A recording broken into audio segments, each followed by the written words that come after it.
परीक्षा देने वाले 10वीं और 12वीं के विद्यार्थियों को अपने रिजल्ट का बेसब्री से इंतजार है। वहीं महाराष्ट्र बोर्ड की ओर से 12वीं कक्षा के रिजल्ट जारी करने की घोषणा कर दी गई है। महाराष्ट्र बोर्ड 12वीं कक्षा का रिजल्ट 2024 कल यानी 21 मई दोपहर 1 बजे ऑनलाइन माध्यम से जारी कर दिया जाएगा। नतीजे जारी होते ही एग्जाम में भाग लेने वाले 14 लाख से अधिक स्टूडेंट्स अपना परिणाम जांच सकेंगे।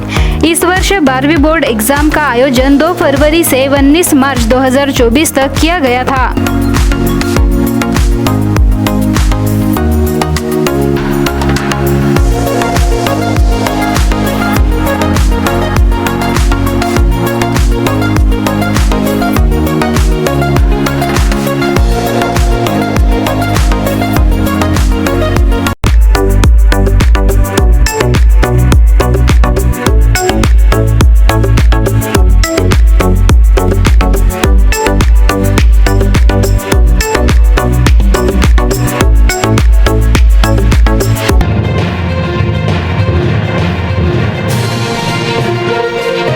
केंद्र व राज्य सरकार ने जिला पणन कार्यालय को धान खरीदी शुरू करने के आदेश दिए हैं। इस आदेश को 5 दिनों का समय हो चुका है, लेकिन अब तक सरकारी समर्थन मूल्य धान खरीदी केंद्र शुरू नहीं हुए, जिससे किसानों में रोष व्याप्त है। इधर सिहोरा पपेरा क्षेत्र में गत 15 दिनों से ग्रीष्मकालीन धान की चुराई का कार्य शुरू हो चुका है। प्रतिवर्ष की तरह इस बार भी धान खरीदी केंद्र शुरू होने में समय लग रहा है। प्रतिवर्ष 1 मई तक धान खरीदी केंद्र शुरू करना आवश्यक है, पर इस बार 20 मई आकर भी जिले के अनेक स्थानों पर धान खरीदी केंद्र शुरू नहीं हो सके हैं। शासन किसानों की समस्या को गंभीरता से नहीं ले रहा है, जिसके चलते किसान मजबूरन कम कीमत में व्यापारियों को धान बेच रहे हैं। धान खरीदी के लिए पंजीयन की अवधि 1 मई है। धान खरीदी केंद्र कब शुरू होंगे, यह सवाल सामने आ रहा है। धान खरीदी केंद्र शुरू करने के लिए जनप्रतिनिधि ने ध्यान देने की आवश्यकता है, लेकिन अब तक सरकारी समर्थन मूल्य धान खरीदी केंद्र पर धान खरीदी शुरू नहीं हुई है, जिससे किसानों के सामने दिक्कतें निर्माण हो चुकी है। सरकार ने किसानों के उपज का भाव तय किया है, लेकिन अब तक किसानों को धान खरीदी करने के लिए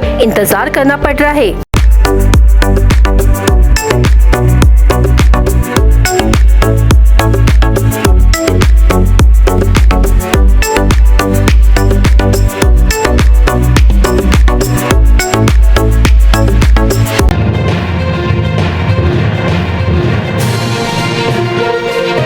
लोकसभा चुनाव 2024 के 5वें चरण का मतदान लगातार जारी है। देश के कुल 6 राज्य और 2 केंद्र शासित प्रदेशों की 49 लोकसभा सीटों पर आज चुनाव हो रहा है। केंद्र शासित प्रदेश लद्दाख में जहां मतदान प्रतिशत शानदार देखने को मिल रहा है, तो वहीं महाराष्ट्र में अन्य राज्यों के मुकाबले न्यूनतम मतदान हुए।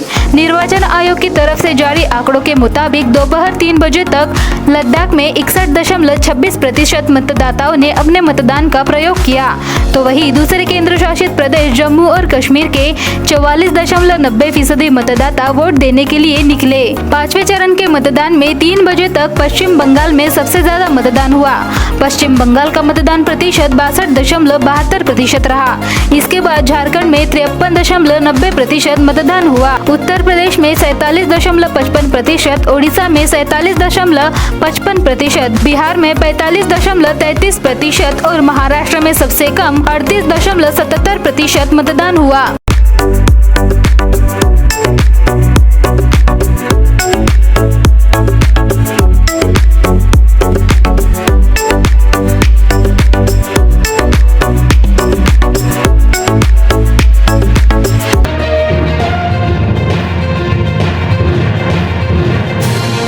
पांचवें चरण में आज 8 राज्यों और केंद्र शासित प्रदेशों की 49 लोकसभा सीटों पर मतदान जारी है। महाराष्ट्र के पूर्व सीएम उद्धव ठाकरे अपने बेटे आदित्य ठाकरे के साथ लोकसभा चुनाव 2024 के लिए वोट डालने के लिए मुंबई के एक मतदान केंद्र पर पहुंचे। महाराष्ट्र के पूर्व सीएम उद्धव ठाकरे की पत्नी रश्मिता ठाकरे ने वोट डालने के बाद अपनी उंगली पर वोटिंग शाही का निशान दिखाया। उन्होंने मुंबई के एक पोलिंग बूथ पर वोट डाला।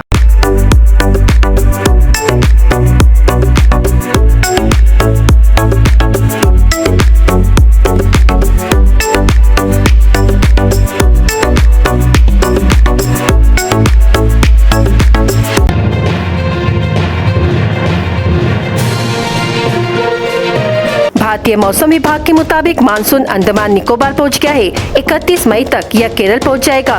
पिछले साल भी मानसून ने अंडमान निकोबार द्वीप समूह में 19 मई को ही दस्तक दी थी, लेकिन केरल में 9 दिन देरी से 8 जून को पहुंचा था। इस साल मानसून सामान्य तारीख से पहले ही केरल में दस्तक दे चुका है। वैसे केरल में मानसून आने की सामान्य तारीख 1 जून है।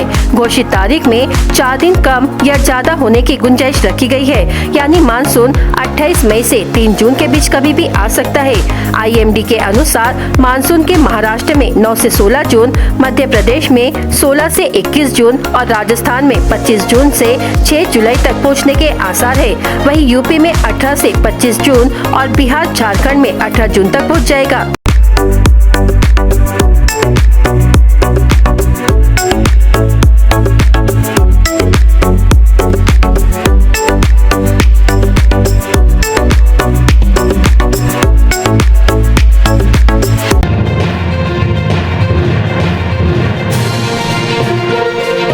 राष्ट्रवादी नेते छगन भुजबळ यांनी शरद पवारांसोबत गेलो नसतो तर मी मुख्यमंत्री झालो असतो असे वक्तव्य केले होते। यावर नाना पटोले म्हणाले की राजकारणामध्ये जरतरला अर्थ नसतो। देशामध्ये जनतेचे, महागाईचे आणि बेरोजगारीचे प्रश्न आहेत, ते प्रश्न मांडायला पाहिजे आणि काँग्रेस ते प्रश्न रोखठोकपणे मांडत आहे असेही नाना पटोले म्हणाले। भुजबळांनी गौप्यस्फोट केला आहे की जर मी शरद पवारांसोबत यांच्यासोबत गेला नसतो तर मी काँग्रेसचा मुख्यमंत्री झालो असतो। जर तरला राजकारणात कुठलाही विश्वास नसतो आणि त्याला काही त्याचा अर्थही नसतो, त्याच्यावरची चर्चा करण्याचं काही कारण नाही। शरद पवार म्हणाले की त्यावेळेस एकनाथ शिंदे यांना मुख्यमंत्री करण्यास मी तयार होतो, असा गौप्यस्फोट त्यांनी केला। आता मी तेच सांगितलं की जर तरला अर्थ नसतो, त्याच्यामुळे आता या सगळ्या विषयापेक्षा महाराष्ट्रामध्ये काही भागामध्ये पिण्याचं पाणी नाही, शेतकऱ्यांच्या मोठ्या प्रमाणात आत्महत्या चाललेल्या आहेत, बेरोजगारांचे प्रश्न आहेत, गरिबांना तांदूळ जे मिळतं त्याच्यामध्ये प्लॅस्टिकचा तांदूळ मिळवला जातो, त्यांना ते जहर दिलं जाते, असं पद्धतीचं चित्र आहे। गरीब माणूससुद्धा आज त्याच्या हाताला काम नाही असं चित्र आहे।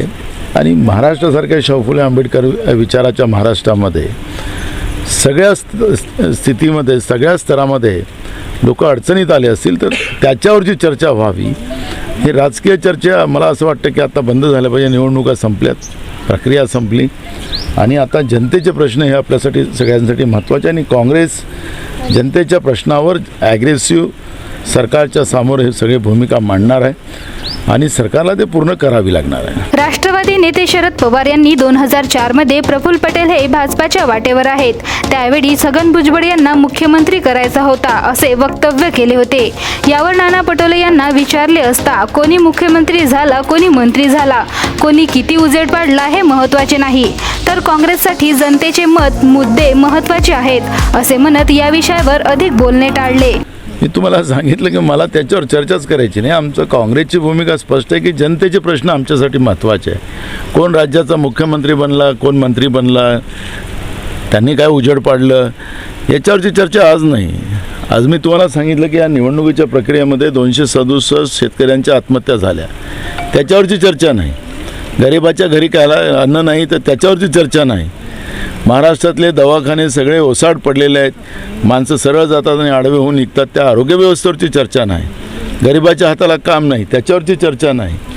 आणि म्हणून या फालतूच्या चर्चेपेक्षा, राजकीय चर्चेपेक्षा आम्हाला काँग्रेस पक्षाला जनतेचे प्रश्न महत्त्वाचे आणि काँग्रेस पक्ष त्याच्यावरच चर्चा करेल। काँग्रेस प्रदेशाध्यक्ष आमदार नाना पटोले यांना 4 जून नंतर काही पक्षप्रवेश होतील का असा प्रश्न विचारला असता त्यांनी एक सूचक इशारा दिला असून भरपूर लोक काँग्रेसच्या वाटेवर आहेत, योग्य वेळेवर सगळ्या गोष्टी बाहेर येतील असे म्हणत नाना पटोले यांनी सूचक इशारा दिला।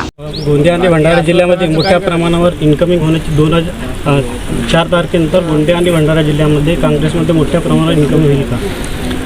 भरपूर लोक वाटेवर आहेत, योग्य वेळेनं तुम्हाला सगळ्या गोष्टी पुढे येतील। गोंदियाच्या बिरसी येथे विमानतळ बांधण्यात आला आहे।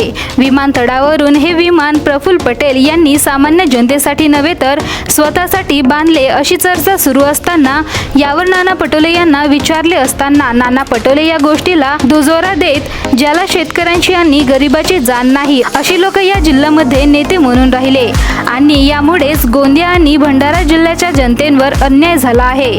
4 जून नंतर आमचं सरकार आलं तर मी जातीने बिरसी विमानतळाच्या विकासाच्या विषयाकडे लक्ष देणार आहोत, असे नाना पटोले म्हणाले. गोंदियातील बिरसी विमानतळ हा तयार झाला आहे, मात्र प्रकल्पग्रस्त 106 कुटुंब आहेत, अद्यापही वंचित आहेत, त्यांना सोयीसुविधा उपलब्ध नाही झाल्या. मात्र प्रफुल्ल पटेलने आपल्यासाठी विमानतळ तयार केलं असं लोकांचा तिथे आरोप करत आहेत. बरोबर आहे. अखरी ज्यांना गरिबाची जाण नाही, शेतकऱ्यांची जाण नाही, असे लोक या गोंदिया भंडारा जिल्ह्यात नेते राहिलेत आणि त्याच्यामुळे मोठ्या प्रमाणात भंडारा आणि गोंदिया जिल्ह्यातल्या शेतकऱ्यांना आणि गरिबावर अन्याय झालेला आहे. पण आमचं सरकार आता 4 जूनच्या नंतर आल्यानंतर मी त्याच्यात व्यक्तिगत लक्ष घालेल आणि त्या प्रकल्पग्रस्ताला न्याय मिळाला पाहिजे ही भूमिका आमची आहे.